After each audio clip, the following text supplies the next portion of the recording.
So cheap, come get a seat on True's 62nd Street. Sit back, it's like that, it's laid back, and Mad Jack. I'm going back. Mad Jack, 6200 Truce. One bite and you're hooked. Open Monday through Saturday, 10 a.m. to 9 p.m. EBT is accepted on fresh fish only. Mad Jack, 6200 Truce, 816-361-6999. Carlos Nelson with Cascade Sports, and today we have a special guest on, Mr. Dave Thomas. He's come all the way from Denver.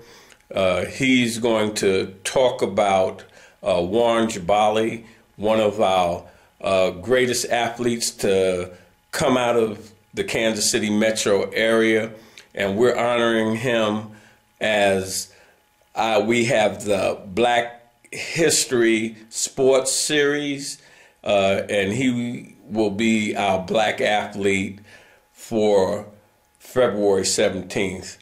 And I'd like Dave to talk a little bit about his relationship with Warren and give our audience a sense of who Warren Jabali was. He just passed recently, and I think that he has quite a bit to say as it relates to Warren Jabali. Played in the ABA, and he was a terrific, not just basketball player, he was a terrific human being.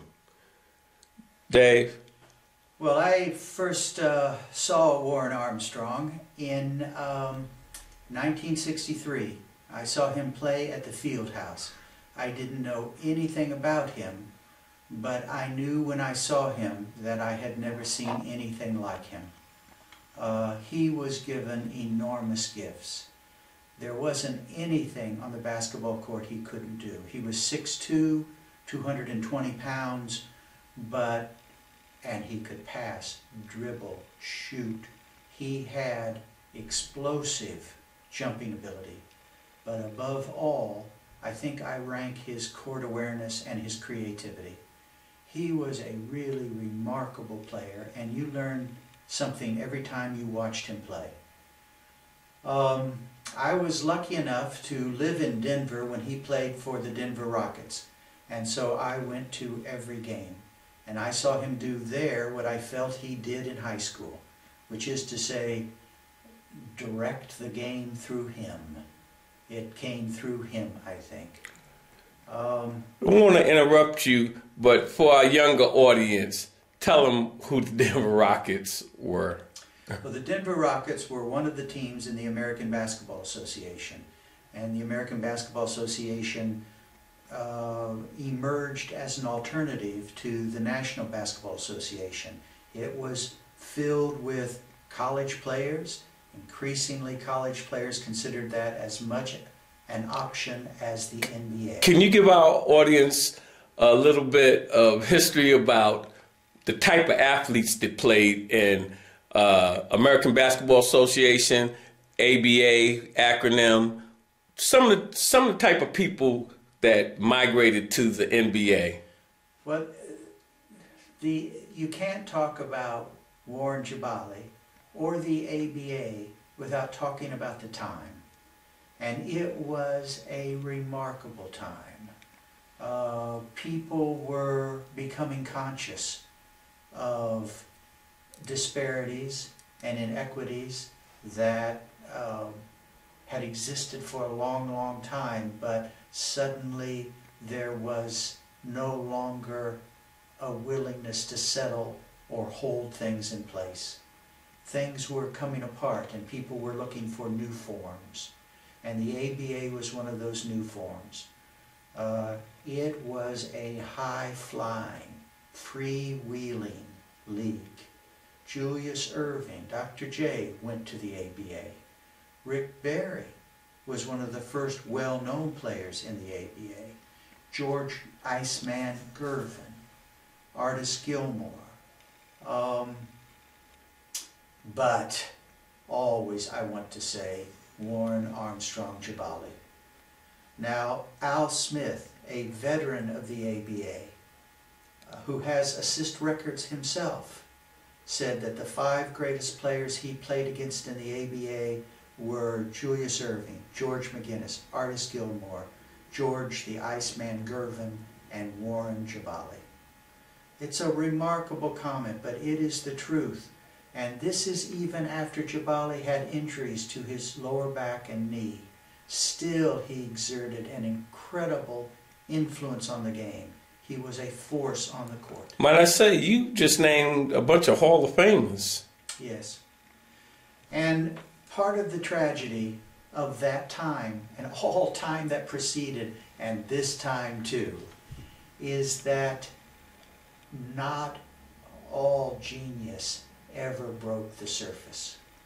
Too many who had great skills, great abilities, great talents, never came to be known for reasons that were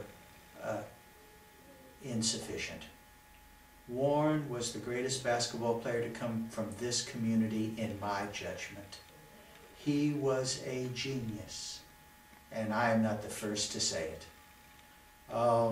But he became far too little known. And I suppose it's in part due to the time. He was a very principled fellow. The wrongness of the time was something he could not abide. And he did not swallow his feelings. He acted from them. And sometimes I'm sure he would say he acted out. But in the end, he corralled all of his feelings, all of the affronts, and he increasingly behaved in accord with principle. And he sought racial justice. He fought racial injustice. I want to say, in the end, injustice, period. And he came to be highly respected by people who knew. There were too many people that did not know, but his influence is remarkable. There are men around the country who have said, for example, that they patterned their life after Jabali. He went to work, Jabali did, in a grade school. And he provided hundreds and hundreds of children with a male role model. And who does not need that? White, black, or whatever. He provided a path to follow. So he was really the antithesis of an athlete, a father, doing his civic duty to his community and the overall community. Now, it's my understanding, and I happened to meet Warren one time, and that's when they named the field house floor after Jabali, and he seemed to me like a very decent person, but a lot of his classmates and people that had seen him play, he had a legend. He was a legend here in the Kansas City metro area. This is for all you young players that are even 25 and younger. You might not know who this man is or was, but this man was one of the greatest, if not the greatest, ball player to come out of the Kansas City metro area. And Kansas City metro area has produced some real ball players, but I would hesitate to say that they could be classified in the same classes as Warren Jabali. Yeah, I think it's really interesting that 45 years after he played on that interscholastic league court, 45 years later, so many different individuals came together and worked hard to make sure that that name bears his court, that that court bears his name. It was because he was, yes, an extraordinary basketball player, but it was also because of what he did with his life later on. His commitment to the community, ultimately. I mean, that was always on his mind. You could start a discussion with him on most any topic, but if the discussion went on long enough, it came back around to what was always on his mind. And that was, I think, the health and viability of the African American community. How do you feel, in retrospect, that Warren felt about education? Well, I mean, it's such a good question. I think that Warren felt it was the key. I think that he believed deeply in it. And in many respects, he gave himself an education. When he was at Wichita State, his good friend Lynn Trower introduced him to the literature and the movement that would remain a focus of Warren's life. But from that point on, Warren studied philosophy, psychology, history, the arts, politics, and he gave himself, he became a philosopher. He became an applied philosopher. And he was very, very interested in the direction or insight that study could offer him. Well, I'd like to say that Cascade Sports is known as the home of the student athlete. And our motto is, don't let the sport use you, you use the sport to get an education that can be an asset in your day-to-day life.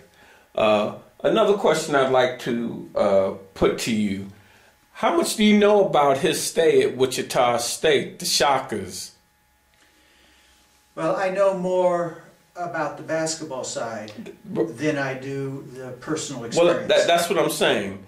What type of team did the Shockers have while Warren was playing? Do you know any of the teammates that he played with, or what their record was? I don't know those details. I do know that his senior year, Wichita State was considered to have the most difficult or challenging schedule in the nation.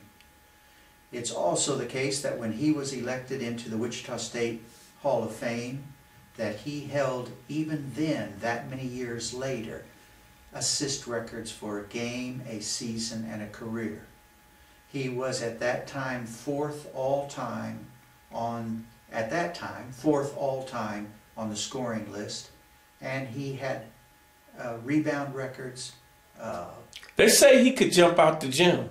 He was 6'2", and he held rebound records. Well, I suppose, Carlos, that I would say in closing that Warren's life and his effort needs to be honored. And there's a certain sense in which those of us who lived through that time dishonor our own time if we don't honor him, as he helped define it. I used to feel more special because I came from the community from which came Warren Jabali. One of the great privileges of my life is his openness to me and the fact that we became friends for the past several years of his life. And we spent 2 full days together a few months before his death, going around to all the places he grew up, old friends, and so on. And it was a great honor to do that. I feel that he is one of the unacknowledged, remarkable, brilliant people to come from this community. And more in this community, more young athletes coming up should know his story. I would say this, I wasn't able to make his funeral here, but from my understanding, there were quite a few people that paid homage to Jabali. You know, I think the thing that I didn't see, there was something I couldn't put my finger on at that funeral, And later his sister said that someone had asked her if she had noticed how many men were at the funeral. And that is the truth of it. The sanctuary was full of men, poor men, men from the neighborhood who had prospered, men from around the country, men who knew the story. You know, there is that great quote, Achilles said, "Tell them your name, and if your life has been worthy, they will know the rest." Well, the men in that sanctuary, they knew his name and they knew the story. Excellent. It was a pleasure having you on the show. And hopefully we can get some material on Warren from you that we can air at a later date.